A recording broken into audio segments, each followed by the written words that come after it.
कैसे आज़ादी मिली, कैसे संविधान लागू हुआ, ये बातों में मैं नहीं जाऊंगा। मैं दो बातें आपसे करूंगा। प्यारे बच्चों, थोड़ा शांत रहिए प्लीज, थोड़ा शांत रहिए। आज मैं देखता हूं कि बच्चों में आत्मविश्वास की कमी है।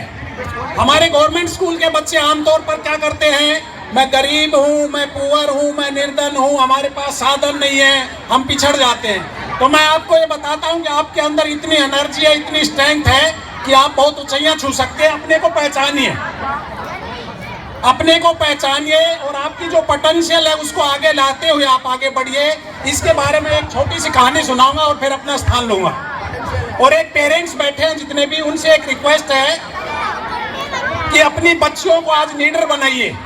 महिलाओं के प्रति समाज में आप देख रहे हैं दिन प्रतिदिन जो घटनाएं हो रही हैं, तो अपनी बच्चियों को लीडर बनाइए और अपने बच्चों को चरित्रवान बनाइए, ताकि ये महिलाओं की, लड़कियों की इज्जत करना सीखे। और ये हमारे पे डिपेंड करता है।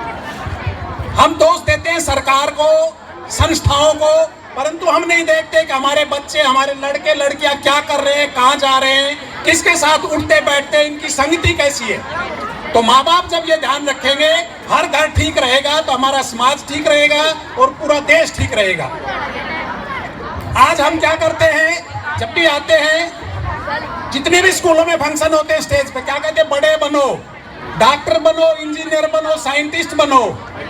कोई ये नहीं कहता कि आप चरित्रवान बनो, आप अच्छे पुत्र और पुत्री बनो, आप अच्छे बहन भाई बनो, और जब भाई जीवन में आओ तो आप अच्छे पति पत्नी बनो, आप अच्छे माता पिता बनो, आप अच्छे दादा दादी बनो। सबका जोर क्या है, पैसे कमाओ, भौतिकता में आगे बढ़ो। और प्यारे विद्यार्थियों, पैसा आपको शांति नहीं दे पाएगा। जब आप अपने को पहचानोगे और अपना योगदान समाज को देंगे तो आप किसी देशभक्त से कम नहीं है।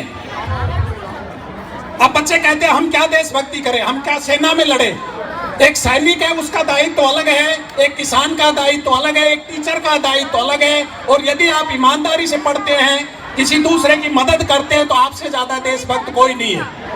मैम दीपिका ने कहा था, अनपढ़ को पढ़ाओ, अनपढ़ को पढ़ाओ, अर्थात जो बच्चा नहीं चल पा रहा आप उसकी मदद कीजिए, आपसे ज्यादा देशभक्त कोई नहीं है। महात्मा गांधी जी ने भी एक बार कहा था कि चरित्रविहीन शिक्षा समाज के लिए घातक है। आप कितने ही बड़े आप डॉक्टर बनो, एक मरीज की मजबूरी का फायदा उठा के 2000 का खर्चा का आप 2 लाख मांगते हो, तो मैं समझता हूँ वो डॉक्टर नहीं, वो हैवान है। तो चरित्र के साथ आपकी शिक्षा होनी चाहिए। श्रद्धा विहीन पूजा है वो समाज के लिए घातक होती है।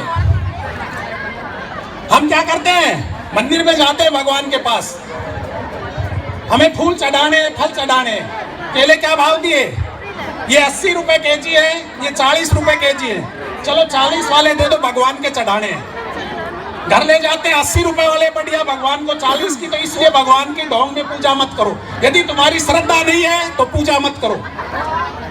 और नैतिकता विहीन विज्ञान समाज के लिए घातक। आज सब विज्ञान की वजह से हमारा जीवन बहुत आरामदायक और सुलभ हो गया है, परंतु यदि वही विज्ञान एटम बम बनाता है, हथियार बनाता है और जिससे मानवता को खतरा है, तो वो विज्ञान नहीं, वो अभिशाप है। तो इसलिए आप सोचे, आप स्कूल में हैं तो स्कूल में आप एक कर्म कीजिए, आज से ये गणतंत्र दिवस पे एक प्रण लीजिए कि मैं आज से अपने को कम नहीं समझूंगा, मैं इस दुनिया का सबसे अच्छा विद्यार्थी हूं, मेरा स्कूल सबसे अच्छा स्कूल है, मेरे माँ बाप सबसे अच्छे हैं और मैं दुनिया में कुछ करके दिखाऊंगा। इस तरह की यदि आज पॉजिटिविटी लेते हैं आप, तो ये गणतंत्र दिवस मनाना हमारा सफल हो जाएगा।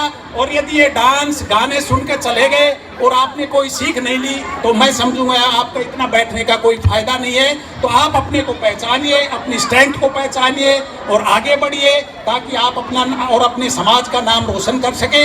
और एक खास बात यह है बेटा, जितने भी बच्चे बैठे हैं, आप कोई ऐसा काम मत कीजिए, खासकर लड़कियां, कि जिससे आपके माँ बाप का सर शर्म से झुक जाए। आप जब उस स्टेज में जाएंगे तो आपको पता चलेगा कि आपको भगवान भी कई बार सजा देता था, परंतु माँ बाप आपकी हर गलती माफ करेंगे। तो इसलिए अपने माँ बाप की तरफ देख के कोई ऐसा काम ना करे कि जिससे उन्हें शर्मिंदगी हो, और ऐसा काम कीजिए ताकि वो गर्व से कहें कि ये बच्चा मेरा है, ये बच्ची मेरी है। तो समय आपका बहुत हो गया, मैं ज़्यादा आपका समय नहीं लूँगा। पुनः मैं इस स्कूल के स्टाफ को ऐसी परफॉर्मेंस और ऐसा अनुशासन देखकर बहुत खुश हुआ हूँ और धन्यवाद देता हूँ, और मैम को भी देता हूँ कि उन्होंने मेरी रिक्वेस्ट की और मुझे समय दिया। एक बार पुनः बोलिए जय हिंद, जय हिंद, भारत माता की, भारत माता की। Thank you.